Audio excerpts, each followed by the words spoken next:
Hey everyone, Sonia here. I'm posting here because, oh my god, I got some news from Joel after more than 2 years. I'm like shaking right now. I'm freaking out. Like I'm so emotional right now. I got news from him on my other channel, like posted as a comment.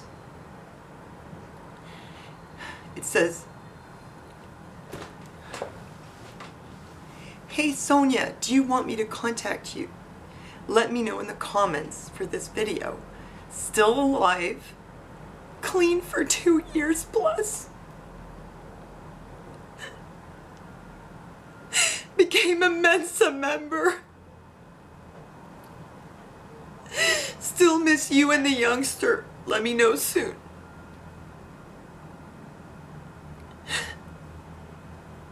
Like, assuming that this is really Joel. Like, I'm shaking. Assuming that this is really Joel and not someone who knows his name and is trolling me.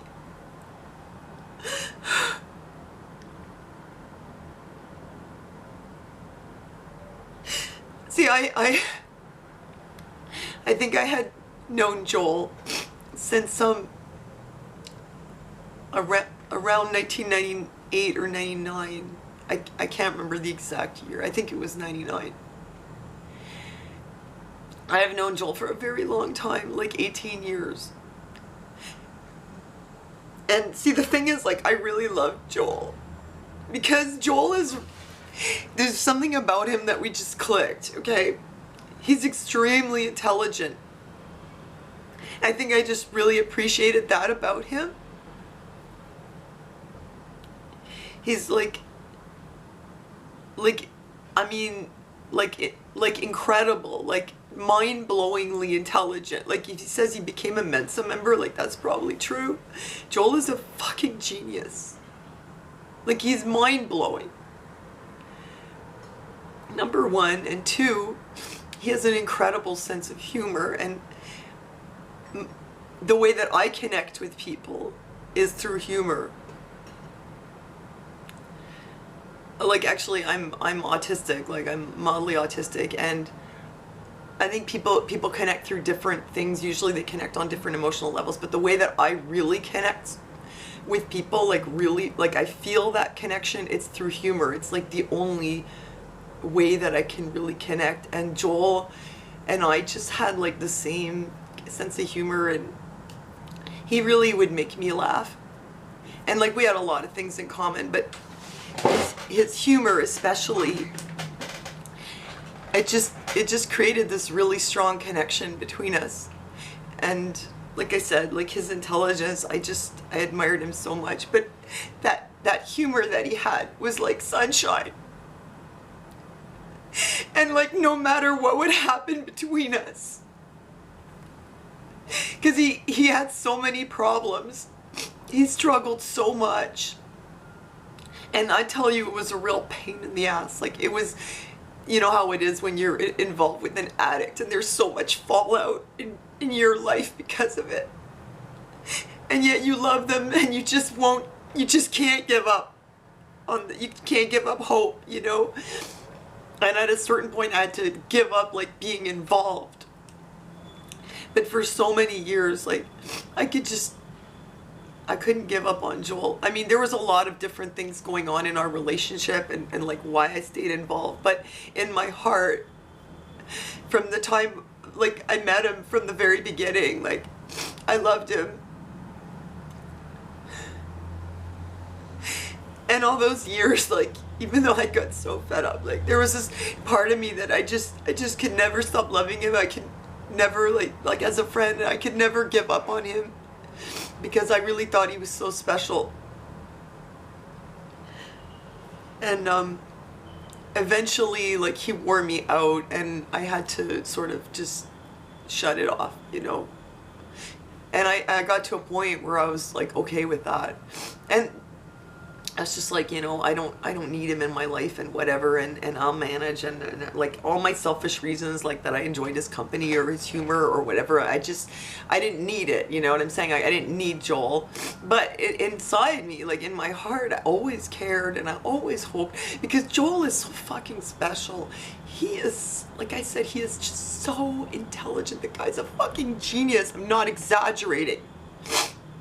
And he has so much to offer. But like the addiction just, you know, got in the way of that. And he's got this incredible sense of humor. Like he has an incredible personality. And so, you know, even though I was like, okay, you know, that's it, and I don't need Joel, like I have to just, like I can deal with him being out of my life. But of course I want Joel to do well. Of course I want him to get sober. I don't want him to waste his whole life being a junkie. So like to hear this, because I didn't even know if he was alive or dead. I didn't think he was dead because I looked up if there was an obituary and I didn't see one.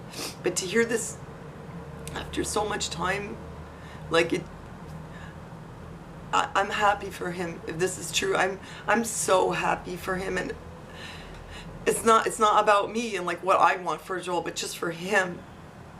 Like this is the best news that I could possibly hear. Like even if I never speak to him again, I don't want anything from Joel. If he wants to call me, I'll be happy to talk to him, but I don't want anything from him. But even after all the shit that we went through, that's how much I care. That to hear him say that he's been sober for 2 years, like it makes me cry, you know, with like relief or I don't know what, some kind of emotion, you know, but it's just intense emotion. I just cry. And to hear him say he became a Mensa member, like that's amazing because he deserves it. And you know, sometimes you have people like that they're just so talented, like they're just exceptional people. And when someone like that becomes an addict, it's even harder to watch because this is a person that would have gone so far above and beyond in life, and their addiction just like stops all their potential in its tracks and just brings them so low. And people look at them and be like, ah, what a loser, you know, what an asshole. But you know, like, wow, that's not how he was made. Like God made him with so much to offer, you know. So it's hard to see. I thought you guys would want to know that I heard from him, and I hope this is true. And at the same time, like there's so much damage in our relationship that, I mean, I forgive him for everything that ever happened, and like whatever, people do things when they're using, but I mean, I don't know if I could like trust him again. And that's what happens when people use, and their using brings them to that degree of like what it did with him. That's the effect it has on relationships, as you probably all know. But in spite of all that, I'm really happy. If that's true, that he's clean and that he's a Mensa member, that's awesome. And I wish him like all the best and all the happiness in the world. And I wish for him to like find his purpose in life and to be able to have relationships with people and to like have something to offer and to be able to give and receive love. Because if there's one thing he never was able to do, it's that. And so this is what I hope and pray for him. And I thought you guys would want to know that I got word. And I'll keep you posted if something comes up. See you next time.